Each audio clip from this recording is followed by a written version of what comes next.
नमस्कार, आपका स्वागत है हमारे चैनल एवरग्रीन स्टडी में। आज हम लोग क्या था कि इलेक्ट्रॉन बिंदु संरचना के बारे में अध्ययन करेंगे। इससे पिछले वाली वीडियो में हम लोग धातु और अधातु के सभी गुणों का अध्ययन कर लिया है। चलिए तो इसमें शुरू करते हैं इलेक्ट्रॉन बिंदु संरचना। अब यह क्या संरचना है, तो इससे जानने पहले सबसे पहले क्या होता है, सबसे पहले हम इलेक्ट्रॉन के बारे में बात कर लेते हैं। थोड़ा सा इलेक्ट्रॉन क्या होता है उस पर चर्चा कर लेते हैं। इलेक्ट्रॉन, चलिए इसका डिफिनेशन हम लोग शुरू करते हैं। चलिए डिफिनेशन क्या कहता है, किसी भी रासायनिक क्या था, कोई भी रासायनिक बंध के बनाने में परमाणु के बाह्यतम कक्षा या बाह्यतम सेल बोल सकते हैं, बाह्यतम कक्षा में इलेक्ट्रॉन भाग लेते हैं, उसे ही क्या था इलेक्ट्रॉन कहते हैं। क्या कहेंगे एक बार फिर से और समझते हैं। किसी भी रासायनिक बंध के बनाने में परमाणु के बाह्यतम कक्षा में के इलेक्ट्रॉन भाग लेते हैं, उसे ही इलेक्ट्रॉन कहते हैं। परमाणु को क्या होता है, बाह्यतम कक्षा बोल रहा है। और ये बाह्यतम कक्षा में क्या होता है कि जो इलेक्ट्रॉन बचेगा उस परमाणु के हम चारों तरफ क्या होता है कि इसको दे सकते हैं।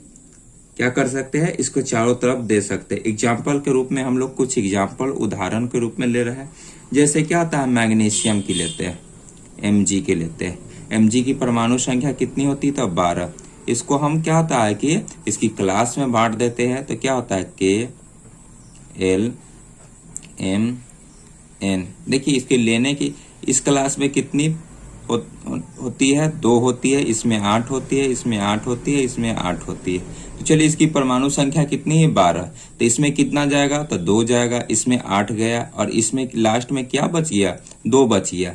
तो तब ये ऐसे इसको रिपंच करें, Mg लिख देंगे। और ये चारों तरफ में से कहीं भी हम क्या होता है कि 2 इस तरह से लगा सकते हैं, इस साइड या इस साइड, ये साइड। इसको कहते हैं इलेक्ट्रॉन बिंदु संरचना। ये क्या होता है कि ये आपको लुईस के द्वारा दिया गया था। तो चलिए आगे देखते हैं, Mg की बात करते। Mg का 11 होता है, तो 2, 8 और 1। इसको चारों तरफ मतलब कहीं भी इस साइड, इस साइड, इस साइड कहीं भी हम दे सकते हैं। हो गया। चलिए और देखते हैं, और क्या ले लेते हैं, और कुछ जैसे कार्बन ले लेते हैं। कार्बन की परमाणु संख्या कितनी होती है, तो 6 होती है। तो इसमें 2 जाएगा, उसके बाद इसमें 4 बच गया। तो ये कार्बन, ये चारों, ये जब 4 बच गया तो ये सब में अनपेयर क्या होता है, अनपेयर इलेक्ट्रॉन ले लेंगे। और ये किसी से लेकर ये अपना क्या होता है कि पेयर कंप्लीट करना चाहेगा। ये जितना भी है ये सब अनपेयर इलेक्ट्रॉन अपना पेयर कंप्लीट करना चाहेगा। और कुछ एग्जाम्पल लेते हैं। नाइट्रोजन ले लेते हैं, 7, 2 गया और इसमें कितना गया, इसमें 2 गया और इसमें कितना बच जाएगा, 2 जाने के बाद इसमें 5 बच गया। तो यही 5 हम नाइट्रोजन के ऐसे दर्शाएंगे। तो 1 2 3 4, ये तो 4 तरफ दे दिए। और कहीं भी ये क्या होता है कि अयुग्मित इलेक्ट्रॉन हो गया, इसमें युग्म कर देते हैं, मतलब कहीं भी पेयर इसको कंप्लीट यहाँ कर सकते हैं, यहाँ कर सकते हैं, कहीं भी, तो हम यहाँ कर लेंगे। तो ये क्या हो गया, कंप्लीट हुआ। चलिए और कुछ बातें को हम लोग और देखते हैं। देखिए नेक्स्ट टॉपिक है हम लोग का क्या था, आयनों का बनना। आयन कैसे बनता है, तो इसको बात करते हैं। देखिए कोई भी क्या होता है, आयन बनने के लिए जब कोई परमाणु क्या होगा, इसको लिखते हैं, जब कोई परमाणु एक या एक से अधिक, चलिए यहां समझते हैं। जब कोई परमाणु एक या एक से अधिक क्या होगा, एक या एक से अधिक संयोजी इलेक्ट्रॉन क्या होता है, एक हो सकता है या एक से ज्यादा हो सकता है, क्या करेगा, त्याग करेगा, मतलब किसी के दूसरे को क्या होता है देगा, या क्या होता है ग्रहण करेगा, प्राप्त करेगा, क्या करेगा, प्राप्त करेगा, किसी से लेगा, तो उसे आयन कहते हैं। अब यहाँ पर आयन के क्या होता है कि प्रकार 2 हो जाएंगे। क्या करेंगे, आयन की प्रकार की बात करते हैं। आयनों की प्रकार की बात करेंगे तो यहाँ पर क्या होता है, इसको 2 प्रकार कह सकते हैं। पहला प्रकार को हम लोग क्या कहेंगे, जब किसी से ये क्या होता है, किसी को देगा तो क्या होगा, धनाविष्ट हो जाएगा। क्या होगा, धनाविष्ट, धनाविष्ट। अब इसका कुछ एग्जाम्पल देखते हैं धनाविष्ट का। जैसे धनाविष्ट का क्या हो गया, सोडियम हो गया। सोडियम क्या करेगा, किसी को वो देगा, किसी को क्या देगा, इलेक्ट्रॉन दे देगा। इसको ऐसे समझते हैं Na पर क्या होता है, प्लस चार्ज लग जाएगा। क्यों, क्योंकि ये किसी को इलेक्ट्रॉन क्या होता है, दे रहा है। तो ये कैसा होगा, धनाविष्ट हो गया। फिर और सब थोड़ा सा देख लेते हैं इसमें। जैसे हम लोग क्या कर ले, कैलेडियम देख लेते हैं, Ca, इसका कितना होता है, 20 होता है। तो ये क्या करेगा, इसको ऐसे समझ सकते हैं, ये अगर इसको डिस्ट्रीब्यूट करेंगे, बांटेंगे तो 2, 8, 10 कंप्लीट हो गया, 8, 18 कंप्लीट हो गया। फिर लास्ट में हमें कितना बच गया, 2 बच गया। तो ये किसी को 2 देकर अपने क्या होता है कि स्थिर होना चाहेगा, अपना ऑक्टेट कंप्लीट करना चाहेगा। तो क्या करेगा, ये किसी को 2 देगा। तो इस पर इस तरह से हम लोग ऐसे समझ सकते हैं, Ca एक कैलेडियम पर कैसा 2 लग जाएगा, और ये 2 किसी को क्या हो रहा है, दे रहा है, तब ऐसा हो रहा है। समझ गए। अब दूसरी बात करते हैं धनाविष्ट को। अब दूसरी बात हम लोग कर लेते हैं, जिसको क्या कहते हैं, ऋणाविष्ट कहते हैं। क्या कहेंगे, ऋणाविष्ट। इसमें क्या होगा कि जब किसी इलेक्ट्रॉन मतलब कोई भी क्या होगा कि पदार्थ से वो क्या करेगा, ग्रहण करेगा, प्राप्त करेगा। क्या करेगा, प्राप्त करेगा। इसके जस्ट क्या था, विपरीत होता है। तो इसे ऋणाविष्ट परमाणु कहते हैं, आयन कहेंगे। चलिए समझते हैं ऋणाविष्ट आयन। ऋणाविष्ट आयन क्या करता है, तो हमने अभी बात किया है कि जो किसी इलेक्ट्रॉन को क्या करेगा, ग्रहण कर लेगा, प्राप्त कर लेगा। तो देखिए हम लोग क्लोरीन को लेते हैं। क्लोरीन को क्या होगा, लास्ट सेल में आपको 7 बचेगा, 2 इसका 17 होता है। तो इसको बांटने के लिए क्या हो जाएगा, 2 हो जाएगा, 8 हो जाएगा, और फिर 7 बच जाएगा। तो 7 हो जाएगा। तो इसको क्या था, किसी से एक लेने की आवश्यकता है। क्या लेगा, इलेक्ट्रॉन लेगा। इलेक्ट्रॉन लेने के बाद क्या होता है, इस पर क्लोरीन पर कैसा चार्ज लगेगा, क्लोरीन पर माइनस का चार्ज लगेगा। क्यों, क्योंकि ये किसी से दूसरे किसी से एक इलेक्ट्रॉन क्या होता है, प्राप्त किया है, ग्रहण किया है, इसलिए ऋणाविष्ट आयन हो गया। ऋणाविष्ट आयन को हम लोग क्या कहते हैं, ऋणायन भी बोलते हैं। क्या बोलते हैं, ऋणायन बोलेंगे, ऋणायन। और धनाविष्ट आयन को क्या होता है कि धनायन बोलेंगे, धनायन। इसको पॉजिटिव चार्ज, इसको नेगेटिव चार्ज भी हम लोग बोल सकते हैं। Ion, negative ion, positive ion. ये पॉजिटिव आयन, ये निगेटिव आयन। इस पर देखिए, अब इस पर और कुछ एग्जांपल को देते हैं। ऑक्सीजन को ले लेते हैं। ऑक्सीजन की परमाणु संख्या कितना होगा, ऑक्सीजन की परमाणु संख्या 8 होता है। इसको अगर बांटेंगे तो 2 चल जाएगा, 6 बच जाएगा। तो देखिए इसमें कितना, इसको ऑक्टेट कंप्लीट करने के लिए कितना इलेक्ट्रॉन की आवश्यकता है, 2। तो 2 किसी से ये लेगा, क्या लेगा, 2 इलेक्ट्रॉन लेगा। और 2 इलेक्ट्रॉन लेने के बाद क्या हो जाएगा, इस पर 2 माइनस का चार्ज लग जाएगा। 2 यहाँ बता रहा है कि 2 क्या था, ऋणाविष्ट आयन है, ऋणायन है। ये किसी से प्राप्त करके ग्रहण कर लिया, ये दोनों आयन ही हो गया। इस पर जो आयन है ये पॉजिटिव आयन कहेंगे, धनायन कहेंगे। इस पर ऋण आयन कहेंगे। क्लियर है, क्लियर है। आगे हम लोग बढ़े। चलिए देखिए, इसी तरह से सोडियम, सोडियम पर क्या होता है, धनायन। कैलेडियम पर धनायन, क्लोरीन पर ऋणायन, और ऑक्सीजन पर ऋणायन हो गया। अब धनायन की विशेषता को देखते हैं। अब देखिए हम लोग बात करते हैं धनायन की विशेषता। धनायन की विशेषता में क्या होता है कि मूल परमाणु से कम इलेक्ट्रॉन रहता है। क्या रहता है, मूल परमाणु। जैसे एग्जांपल में हम लोग कुछ लेते हैं, इसको समझते हैं। मूल परमाणु के जैसे मतलब क्या ले लेते हैं, सोडियम ले लेते हैं। सोडियम ले लेते हैं। सोडियम की परमाणु संख्या कितना रहेगा, इधर 11 रहेगा। जब इसको क्या होता है कि जब ये बनेगा किसी को देकर, तो क्या हो जाएगा, ये इस तरह से इसको बनाते हैं। ये किसी को इलेक्ट्रॉन क्या होगा, किसी को दे देगा, तो इस पर कैसा पॉजिटिव बन जाएगा। तो इसमें क्या होता है, मूल परमाणु में इलेक्ट्रॉन कम रहते हैं। अब देखिए मूल परमाणु में यहाँ इलेक्ट्रॉन कितना था, 11 था, और यहाँ पर कितना रह जाएगा, ये 10 रहेगा। तो कह रहा है मूल परमाणु से कम इलेक्ट्रॉन रहते हैं। कब, जब जब क्या होता है ये धनायन बन जाते हैं तब इसमें कितना रहेगा, इसमें 10 ही रहेगा। ये तो किसी को एक दे दिया इस कारणवश। Mg की बात करते हैं तो Mg में 12 रहेगा और फिर इसको देने के बाद क्या होता है Mg प्लस 2 इलेक्ट्रॉन, तो यहाँ कितना रह जाएगा 10 रहेगा। तो मूल परमाणु से ये कम हो जाता है। इधर वही बात करें तो मूल परमाणु से अधिक हो जाता है। मूल परमाणु की बात करते हैं, एक क्लोरीन लेते हैं, क्लोरीन का कितना हो जाएगा 2 8 7, कितना रहेगा 7 रहेगा। 7 लेने के बाद क्या रहेगा, अब ये किसी से इलेक्ट्रॉन लेकर क्या बना लेगा, पूरा ऑक्टेट कंप्लीट कर लेगा। अब इसमें कितना रहेगा, इसमें 7 था, अब इसमें क्या हो जाएगा 8 हो जाएगा, तो इसमें बढ़ जाता है। फिर नेक्स्ट की बात करते हैं, धनायन पर धन आवेश रहता है। क्या रहता है धनायन पर, जैसे Na पर धन आवेश हो गया, Mg पर क्या हो गया 2 प्लस का हो गया तो धन आवेश हो गया। इस पर रहता है ऋण आवेश रहता है। क्लोरीन पर कैसा आवेश, ऋण आवेश हो गया। इसी तरह से और कुछ लेंगे तो उस पर भी क्या होता है कि जैसे में इसमें सभी पर ऋण आवेश हो जाएगा। पोटेशियम ले रहे हैं, पोटेशियम का कितना 15 होगा, तो इस पर कितना 3 का माइनस रहेगा। तो इस तरह से क्या होता है, इस पर कैसा आवेश रहता है, तो ऋण आवेश रहता है। ये क्या होगा, मूल आकार से बड़ा होता है। मूल आकार से क्या होगा, बड़ा होता है, और ये मूल आकार से क्या हो जाता है, छोटा हो जाता है। फिर आगे की बात करते हैं, परमाणु धनायन में बदल जाता है। जितने भी परमाणु होते हैं सब धनायन में बदल जाते हैं, पॉजिटिव चार्ज पर आ जाते हैं, और परमाणु ऋणायन में बदल जाते हैं। इसमें जो परमाणु रहता है इसे क्या बदल जाता है, ऋणायन में बदल जाता है। चलिए नेक्स्ट और हम लोग आगे की बात करते हैं।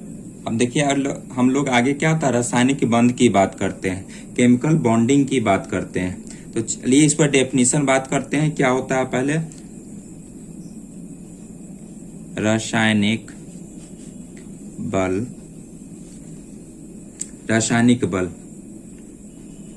रासायनिक बल का क्या लिख सकते हैं, रासायनिक बल जो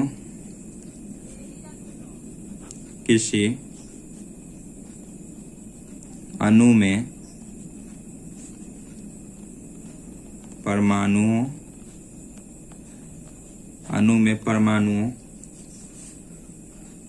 को एक साथ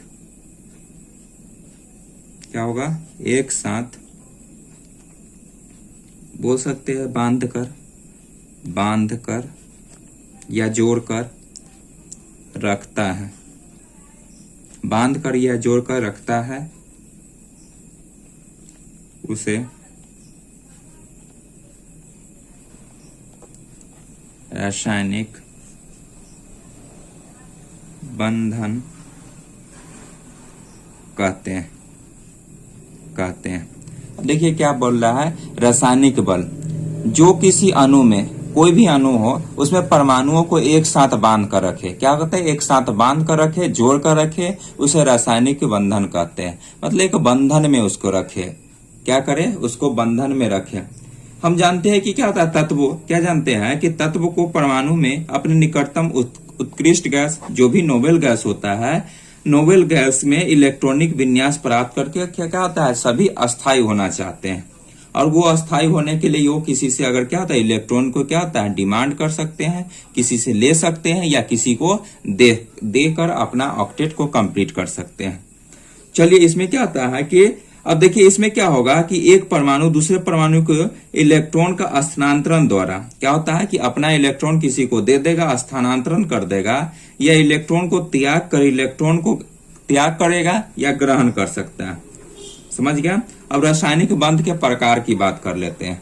तो रासायनिक बंध के प्रकार को भी देख लेते हैं। रासायनिक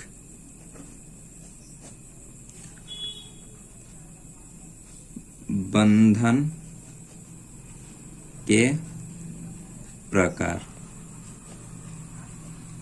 देखिए इसमें क्या होता है कि आपको मुख्यतः 2 मिलेंगे। परमाणु परस्पर संयोग करती है, आप जानते हैं, और प्रयोक्ता के अनुसार, मतलब रासायनिक मुख्यतः 2 प्रकार की होती है। चलिए पहला जो कहेंगे हम लोग, पहला प्रकार की बात करते हैं। तो पहला प्रकार जो हो जाएगा तो कौन सा हो जाएगा, पहला प्रकार को हम लोग आयनिक बॉन्ड बोलेंगे। आयनिक बंधन, क्या बोलेंगे, आयनिक बंधन। इसमें देखिए, अब इसमें क्या बात करते हैं, इसमें आयनिक बॉन्ड की बात करते हैं। इसको और दूसरे नाम से क्या जाता है, विद्युत संयोजन बंधन, क्या बोलते हैं, विद्युत संयोजन बंधन। और ये में कोई अंतर नहीं होता है। चलिए इसको भी लिख देते हैं, विद्युत संयोजक बंधन। चलिए इसकी बात करते हैं, इसकी बात डिटेल में करेंगे और दूसरा नाम भी लिख देते हैं, सहसंयोजक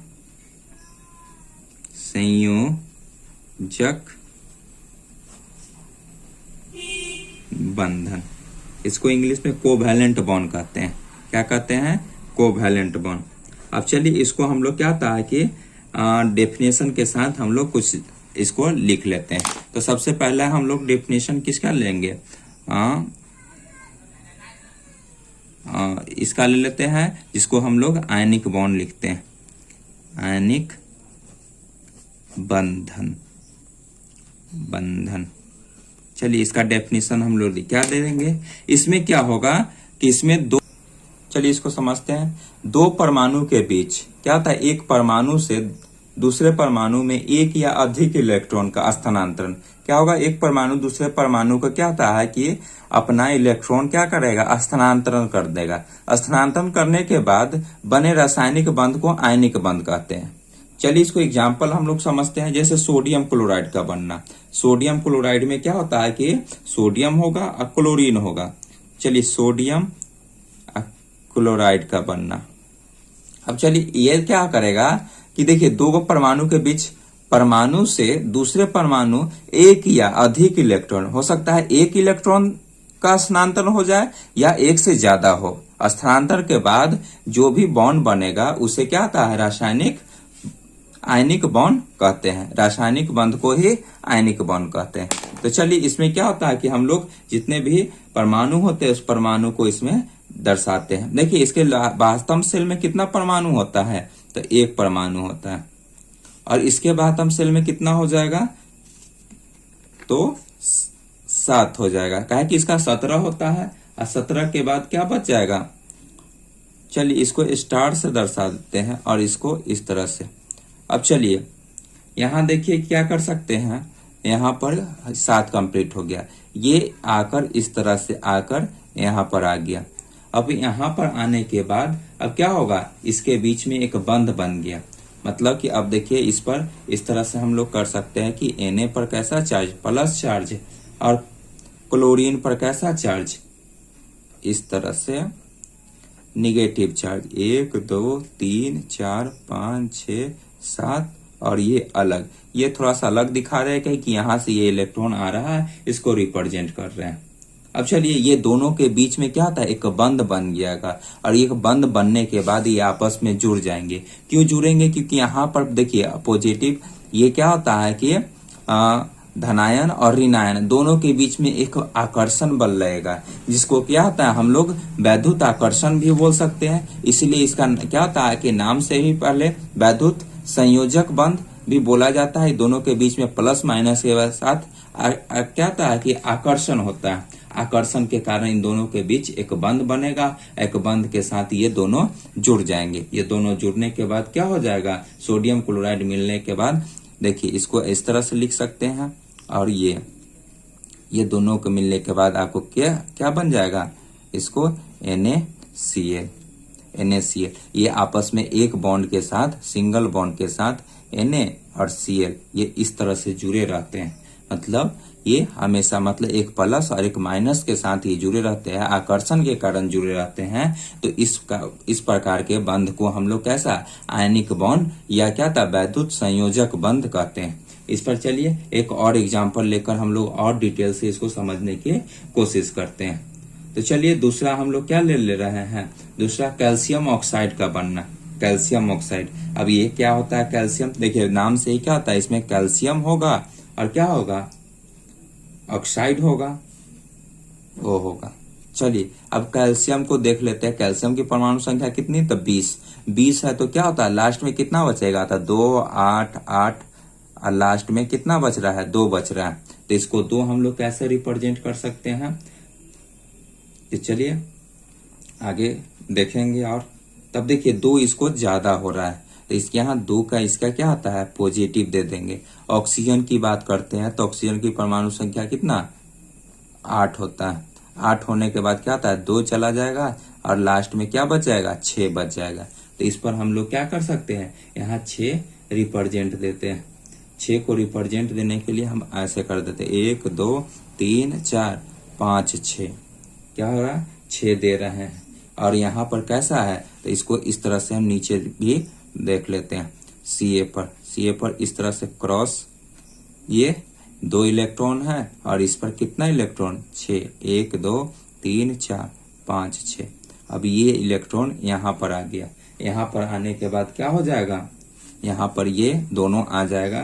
तो यहाँ पर इस तरह से हम इसको दिखा सकते हैं। क्या दिखा सकते हैं, Ca पर ये क्या होगा, इसे दान दे दिया, मतलब कि इसको इधर भेज दिया, तो स्थानांतरण कर दिया, तो ये प्लस का 2 हो गया, ये धनायन हो गया। और इसके बाद इधर आने के बाद ये इस पर कैसा चार्ज, ऋण आयन हो जाएगा, क्योंकि इसे 2 एक्सेप्ट किया है। और इसके बाद ऑक्सीजन पर हमको कितना, ये पूरा इसको ऑक्टेट कंप्लीट करते हुए कितना इस पर क्या होता है कि आया है, तो 2 आया है, तो 2 का क्या होता है, निगेटिव। इस दोनों के बीच में क्या बन रहा है, एक आकर्षण बल बन रहा है। कौन सा आकर्षण, वैद्युत आकर्षण के कारण ये दोनों एक साथ क्या था कि आपस में जुड़े रहेंगे, जिसे आयनिक बंध या वैद्युत संयोजन बंध के साथ ही ऐसा होता है। तो इस प्रकार के बंध को हम लोग आयनिक बॉन्ड करते हैं। अब नंबर हम लोग दूसरा देखेंगे, जिसको सहसंयोजन या कोवैलेंट बॉन्ड बोलते हैं। अब इसको हम लोग समझते हैं। अब चलिए इसको समझने के लिए तो पहले सहसंयोजन की डेफिनेशन को समझते हैं। सहसंयोजक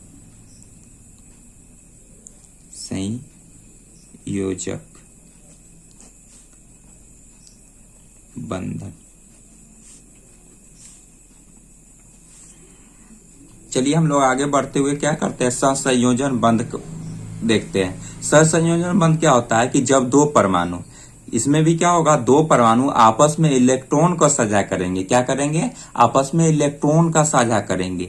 साझा करके अष्टक को पूरा करने के लिए क्या करते हैं, अपने ऑक्टेट को पूरा करने के लिए ऐसा करेंगे। ऑक्टेट को पूरा करता है, तब उसके बीच बना रासायनिक बंध सहसंयोजन बंध करता है। क्या करेगा, अपना ऑक्टेट के लिए क्या करेगा, जो बंध बनाएगा उसे ही क्या होता है कि इसमें साझा करतेगा। साझा मतलब एक तरह का पार्टनरशिप, जितना देने के कैपेसिटी रखेगा उतना लेने के भी कैपेसिटी रखेगा। एक एग्जांपल के द्वारा समझते हैं, जैसे H2 को समझते हैं। H2, अब H का क्या था है कि अब देखिए ये हाइड्रोजन हो गया, इसकी लास्ट में कितना रहेगा, तो 1 रहता है और 1 हाइड्रोजन इधर ले रहे हैं। अब इसको देखिए, अब ये अपना ऑक्टेट कंप्लीट करने के लिए तो पहला वर्ग में ही, पहला कक्ष में ही क्या होता है कि भरेगा। तो पहला कक्ष में भरने के लिए मिनिमम कितना होना चाहिए, 2 होना चाहिए मैक्स मिनिमम। तो ये देखिए इस तरह से इसे हम ले लेंगे और फिर इसको ये ले लेगा। ये दोनों, अब देखिए हाइड्रोजन का इससे जब इसको 1, 2 को रिप्रेजेंट हो रहा है, इस वाले हाइड्रोजन को भी 1, 2 लेकर क्या आता है, अपना ऑक्टेट कंप्लीट कर रहा है। इस प्रकार के बंध को हम लोग सहसंयोजन करेंगे। अब इसमें और सारा एग्जांपल देखते हैं, और एग्जांपल देखने से पहले सहसंयोजन बंध के प्रकार देख लेते हैं, कितने प्रकार के होते हैं। तो सहसंयोजन बंध के प्रकार,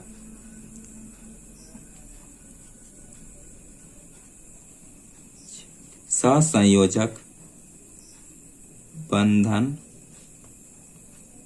के प्रकार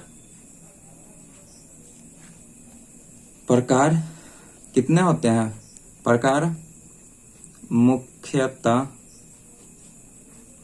3 होते हैं। क्या होते हैं, ये मुख्यतः 3 होंगे। पहला देखते हैं, पहला क्या होता है कि एकल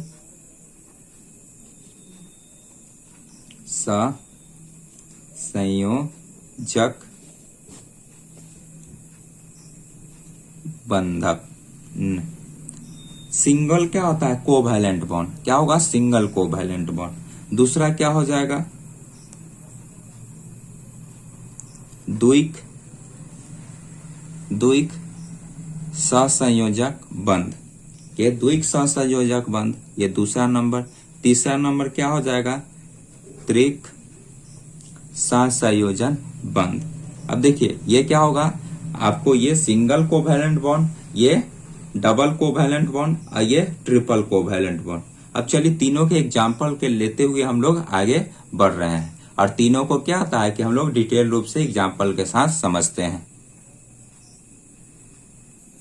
चलिए हम लोग एकल संयोजक बंध समझते हैं। इसमें क्या होता है कि जब दो परमाणु के बीच सिर्फ एक युग्म, क्या होता है, दो परमाणु के बीच में सिर्फ एक युग्म का मतलब क्या होता है, जोड़ा होता है, पेयर होता है, युग्म साझा करता है, तो उसे एकल सहसंयोजन बंध कहते हैं। एग्जाम्पल के लिए क्या करते हैं हम लोग, यहाँ एकल में H2 ले लेते हैं।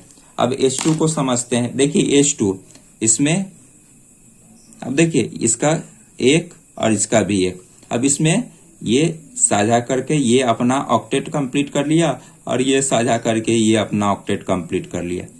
तो इस तरह के क्या बन जाएगा, हाइड्रोजन और हाइड्रोजन के बीच में सिंगल बॉन्ड बन जाएगा, एकल सहसंयोजक बंध बन जाएगा। इस तरह से क्या होता है कि ये दोनों मिल जाएगा। फिर क्या होता है, एक और लेते हैं, क्या लेते हैं, Cl2 ले लेते हैं, क्लोरीन ले लेते हैं। अब देखिए ये क्लोरीन और ये क्लोरीन, 1 2 3 4 5 6 ये 7। अब देखिए 1 2 3 4 5 6 और ये 7, लास्ट में 7 बचता है। अब क्या करेगा, ये किसी से मतलब ये इससे क्या होता है कि साझा कर लिया, ये इससे ले लिया, तो इसका देखिए 1 2 3 4 5 6 7 8, इसका ऑक्टेट कंप्लीट हो गया, और ये भी इसे लेकर क्या होता है, अपना ऑक्टेट कंप्लीट कर लिया। और ये ऑक्टेट कंप्लीट करके क्या होता है, क्लोरीन और क्लोरीन के बीच में कैसा बॉन्ड, सिंगल बॉन्ड, मतलब एकल सहसंयोजन बॉन्ड बना रहा है, और ये एकल सहसंयोजन बना रहा है। एक और एग्जांपल देखते हैं, क्या होता है कि मीथेन का देखते हैं, CH4। अब ये मीथेन कैसे आया, या इसे क्यों मीथेन का है, ये आने वाले हम लोग क्या होता है कि अगले क्लास में आने वाले समय में इसको देखेंगे, जब IPUC नेम इसका करेंगे तब। अभी के लिए फिलहाल इस पर थोड़ा सा गौर करते हैं। इसमें देखिए क्या था, CH4 है, इसमें C कितना है, C 1 है, तो ये दे दिए। कार्बन के लास्ट सेल में कितना इलेक्ट्रॉन बचता है, तो 4 बचता है, तो 1 2 3 4 दे दिए। अब 4 देने के बाद हाइड्रोजन कितने हैं, तो 4 है, चारों हाइड्रोजन हम लिख रहे हैं इस तरह से, और इसको इस तरह से हम रिप्रेजेंट कर रहे हैं। इसका इलेक्ट्रॉन, ये हाइड्रोजन का इलेक्ट्रॉन है। अब देखिए हाइड्रोजन का ऑक्टेट कितना से कंप्लीट हो जाता है, तो 2 से। एक इसके पास है और एक ये क्या करेगा, ले रहा है, इस तरह से ये साझा कर रहा है। इसमें साझा में क्या होगा, जितना देगा उतना लेगा। अब देखिए हाइड्रोजन का तो कंप्लीट हो गया, लेकिन अब किसका हम लोग कंप्लीट कर देखेंगे, अब हम लोग क्या करेंगे, कार्बन का देखेंगे। तो कार्बन का देखिए ये तो क्या था, 4 इसके लास्ट सेल में था, अब इसको कितने के ऑक्टेट पुराने के लिए जरूरत है, तो 8 की जरूरत है। 4 मतलब कि 4 इसके पास है और 4 किसी और से लेकर कितना ऑक्टेट कंप्लीट करेगा, तो इस तरह से ये सभी से क्या होता है, साझा कर लेगा, और साझा करने के बाद ये इस तरह से बनेगा। अब इस तरह से इलेक्ट्रॉन बनेगा। अब देखिए तो इसका ये कार्बन हो गया, ये इस कार्बन के कार्बन, ये दोनों मिलकर क्या होता है कि एक बॉन्ड बना रहा है। अब बॉन्ड बनाकर हाइड्रोजन, इधर हाइड्रोजन, इधर हाइड्रोजन, इधर हाइड्रोजन, ये कंप्लीट हो गया। ये किस तरह से हो गया, तो ये आपको एकल सहसंयोजन को, आपको सिंगल बॉन्ड में ये आपको समझ में आ रहा होगा। तो चलिए हम लोग और कुछ नेक्स्ट देखते हैं। तो चलिए इसको समझते हैं, द्विक सहसंयोजक बंधन। ये क्या होता है कि डबल कोवैलेंट बॉन्ड होता है। इसमें क्या होता है, जब परमाणु के बीच दो इलेक्ट्रॉन क्या होता है, 2 इलेक्ट्रॉन देगा और 2 इलेक्ट्रॉन लेने की क्षमता रखेगा, साझा करते हैं, तो उसे द्विक सहसंयोजक बंध कहते हैं। इसका एग्जाम्पल हम लोग देखते हैं O2। अब O2 को देखते हैं, तो O2 में देखिए क्या होता है कि ऑक्सीजन की परमाणु संख्या आपको 8 होती है, तो लास्ट में क्या बच जाएगा, लास्ट में हमको 6 बच जाता है।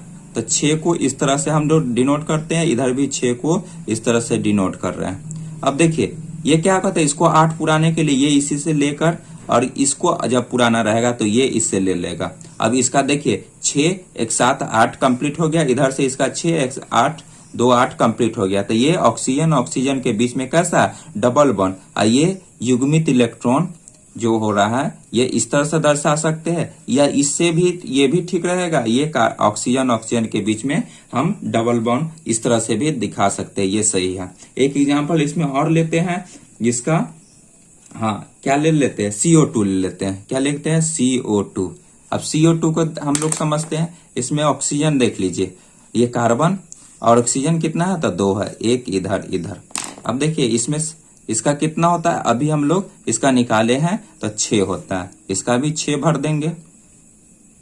अब देखिए इसका कितना होता है, 4 होता है, तो 2 इस साइड लिख सकते हैं और 2 इस साइड। हम पहले ही बात की कि चारों ओर से किधर भी लिख सकते हैं। अब देखिए ये इससे क्या करेगा, ऑक्टेट इसका ऑक्सीजन का कंप्लीट हो गया, ये इधर से इससे लेकर साझा करके इसका कंप्लीट हो गया। अब किसका हमको कंप्लीट करना है, 4 इससे है तो 2 इससे ले लेगा,